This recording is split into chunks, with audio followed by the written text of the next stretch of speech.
Panie Bogdanie, cofniemy się w czasie i to bardzo, do Pana lat młodości i do dzieciństwa. Proszę nam opowiedzieć, jak zaczęła się pasja i zamiłowanie do sztuk plastycznych. Pamiętam, że mając lat naście, na płocie ustawiałem takie figurki gliniane. No i to budziło powszechne zainteresowanie ludzi.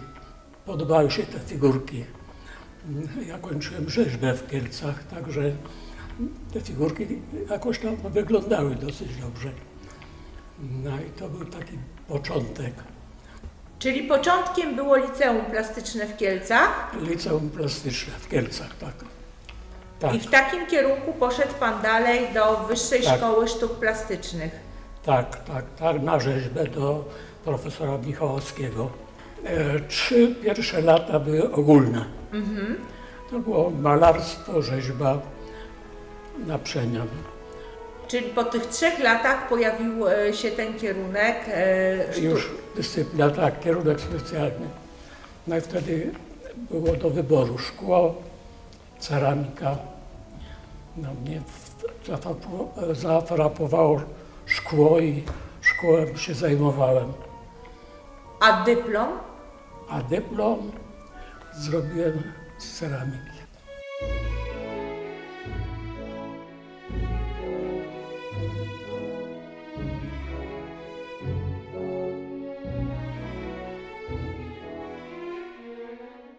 Szkło jako materiał przy tej bezbarwności, kolorach i to krzepliwości masy szklanej jest świetnym materiałem plastycznym. Jeżeli się to wszystko wyczuje i jakoś połączy, zapanuje nad tym, to można naprawdę ładne rzeczy zrobić w szkle. Na studiach szkło to przede wszystkim chyba były formy artystyczne, prawda? Takie bardziej rzeźbiarskie, jakby nie było. Proszę mi powiedzieć, jak Pan z takim bagażem, doświadczeniem ze studiów trafił do huty? Bo zaraz po studiach dostał Pan przydział do huty w Ząbkowicach, tak? Robiąc praktykę taką w Bogudzicach, dostałem propozycję od dyrektora Zalejskiego z Huty Szkła w Ząbkowicach podjęcie pracy w tej hucie. No oczywiście zgodziłem się, ważne było dla mnie mieszkanie, brak mieszkania, a tam była taka pewna szansa, pewna propozycja mieszkania. Dlatego od razu przyjąłem tą pracę. Projektanta. Projektanta, na etacie projektanta. A proszę nam powiedzieć, jak wyglądały pierwsze dni, bo Pan po studiach, gdzie to szkło było traktowane bardziej artystycznie, właśnie rzeźbiarsko, nagle ma projektować naczynia użytkowe. Tak, dla mnie to było bardzo ważne zagadnienie i moje pierwsze projekty musiały się wiązać forma i funkcja. Przede wszystkim w projektowaniu funkcja mi przyświecała, jakie celowi ma służyć ten wyrób. Dlatego właśnie robiłem takie cienkościenne, łatwe do umycia, suszenia, składowania. Ale czasy PRL-u dawały też projektantom możliwość korzystania z ogromnej gamy kolorów szkła barwionego w masie, czego dzisiaj nie mamy. Jak Pan w ogóle podchodził do tej kolorystyki? Jakie kolory? Dla mnie kolorami najważniejszymi to były te, które po prostu żywność zabezpieczały w jakiś sposób. Więc to był brąz i zieleń. Te 2 kolory się liczyły i dlatego robiłem w tych kolorach. Na targi wysyłałem, na targach nawet tam wyróżnienie dostałem 10 000, które podzieliłem między hutników, żeby na przyszłość po prostu nowe wzory łapali do produkcji.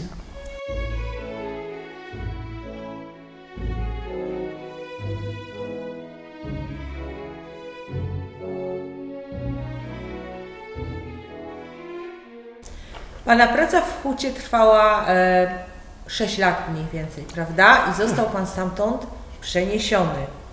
Po 5 latach. Po 5 latach dokładnie. 5 lat pracowałem w hucie w Ząbkowicach. Potem służbowo zostałem przeniesiony do Zjednoczenia, do Witropolu. No i tu tworzyłem branżowy ośrodek wzornictwa. Miałem 5. piętro, 8 osób pracowało. Także tam już zaczęliśmy robić projekty dla hut. Czyli tak naprawdę stworzył Pan w branży szklarskiej podobną komórkę jak Wanda Telakowska, Instytut Wzornictwa Przemysłowego, gdzie głównie tam porcelana grała pierwsze skrzypce, meblarstwo i tak dalej. Ja byłem przewodniczącym, prowadziłem taką komisję dopuszczającą wzory do produkcji. Przyjeżdżali projektanci i zbierała się komisja. W tej komisji byli artyści plastycy, przedstawiciele handlu, także i technolog.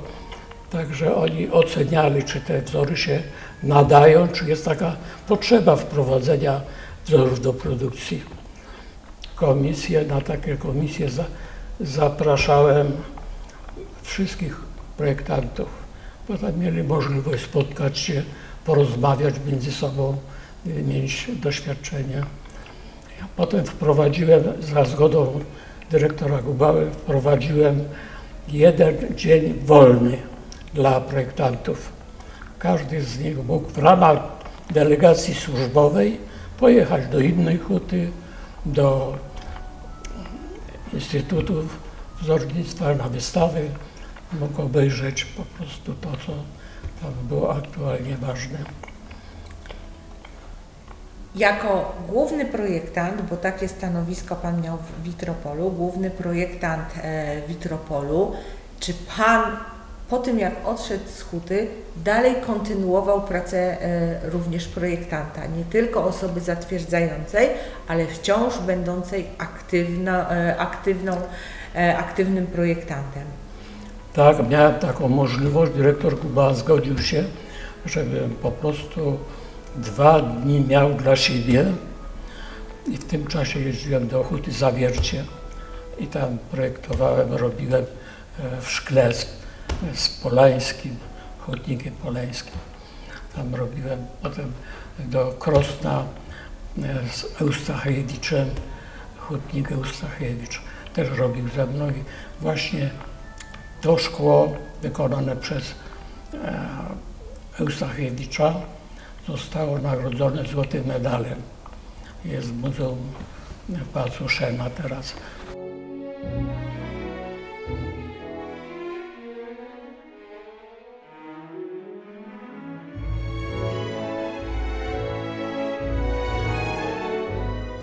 Jeździł Pan również do huty Sudety, gdzie zdecydowanie tam królowało szkło artystyczne. Tak, tam organizowaliśmy plenery ze Zbyszkiem Horbowym, plenery dla projektantów. Każdy miał możliwość parę godzin wykonywania prac w tym.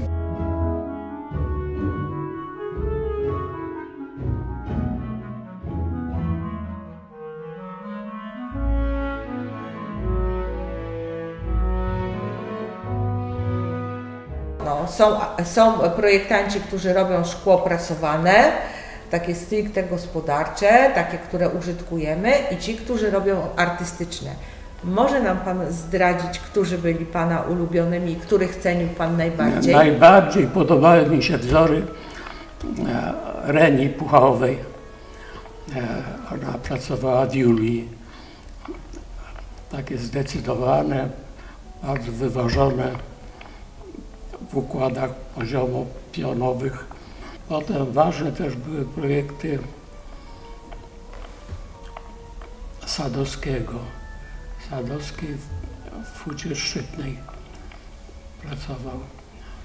A proszę nam opowiedzieć o targach bo bardzo ważne były targi, te, które miały miejsce w Polsce i za granicą. I Pan tutaj bardzo mocno działał. Tak, to było moje zadanie. Udział przemysłu szklarskiego w targach poznańskich. Z początku to były targi wiosenne, międzynarodowe i jesienne. Potem to się skróciło, były międzynarodowe i były krajowe. Kontakt z hutami w tej sprawie, wybór, często prosili o wybór wzorów na targi. Dużo jeździłem w tym czasie. Mimo czasów PRL-u, problemów z paszportem, Pan również podróżował po Europie. Wystawa w Londynie chyba była takim istotnym momentem w Pana karierze. Tak, w Londynie miałem indywidualną wystawę szkła i tam byłem zapraszany do różnych.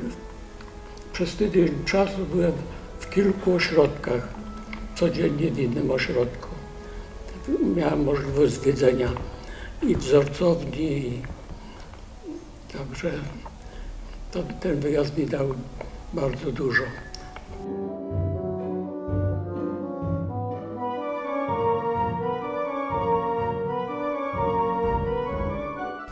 A proszę mi powiedzieć, jak już jesteśmy za granicą, to jeśli chodzi o szklarski rynek, który Pan najbardziej ceni? No bo wiadomo, Szwedzi świetnie funkcjonowali na rynku szklarskim, Włosi w szkle artystycznym. Tu Pan mówi o Wielkiej Brytanii, o ich jakby rynku szkła. Który z tych rynków docenia Pan najbardziej? Chyba najbardziej włoski rynek. Włosi mieli super projektowanie. No, następnie Szwedzi też wysoka ranka. Te dwa kierunki były najciekawsze. Patrząc na Hutę Szkła Gospodarczego z Ząbkowic, to ponad 40 krajów to szkło kupowało od nas. Tak, zdarzało się, że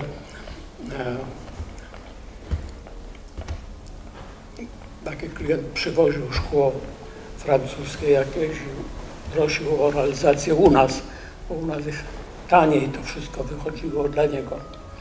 Także były takie szkła realizowane z projektów zagranicznych też. Czy zdarzyło się Panu dla jakiegoś zagranicznego kontrahenta projektować jakiś wzór? To były właśnie te wzory robione. Ale nie pamięta Pan, skąd przyjechały te wazony? Kto je przywiózł? Czy z Niemiec, czy z Holandii? To były z Holandii. Z Holandii kontrahent? Z Holandii, tak. Z Holandii były te wzory. Pewnie dlatego Rotterdam się nazywa ten wazon też. Tak.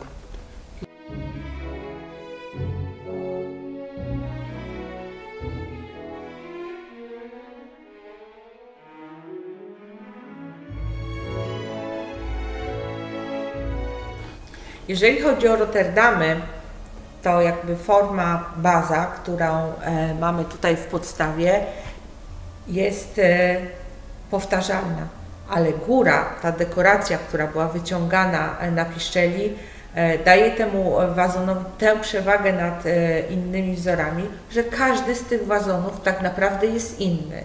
Tak, to jest już dowolność hutnika po podgrzaniu. Dlatego mamy bardzo różnej wysokości te wzory.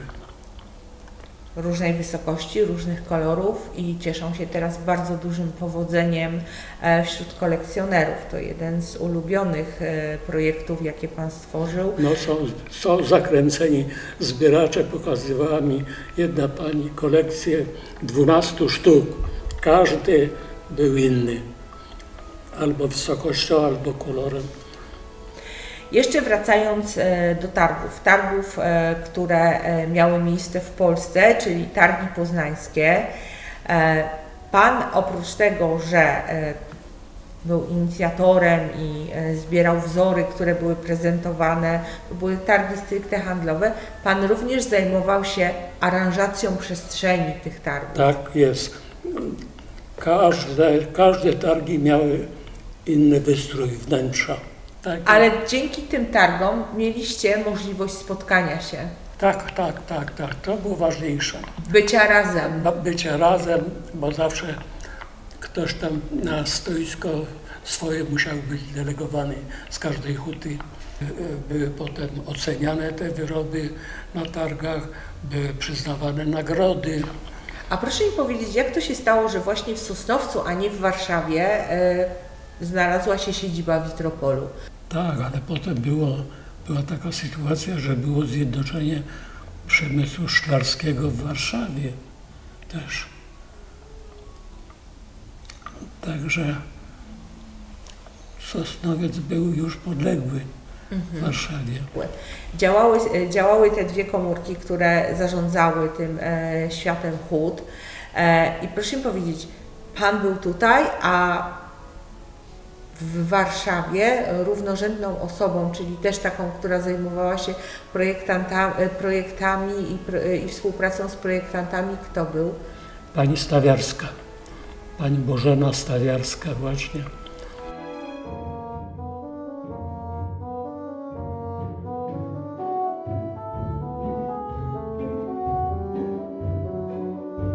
Że centralna gospodarka wykluczała prywatne działania, ale dopiął Pan tego. Pracował Pan też dla siebie, tworzył Pan wzory, miał Pan swoją wzorcownię w Sosnowcu.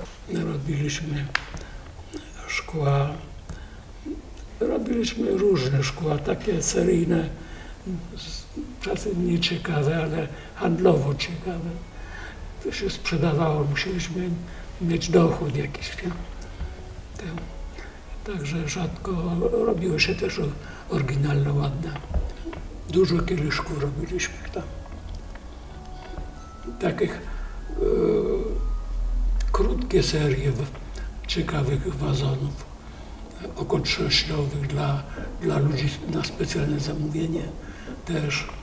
A teraz proszę nam opowiedzieć o samym procesie formowania szkieł, tych, które są dla Pana takie wyjątkowe i to są z reguły szkła ręcznie formowane.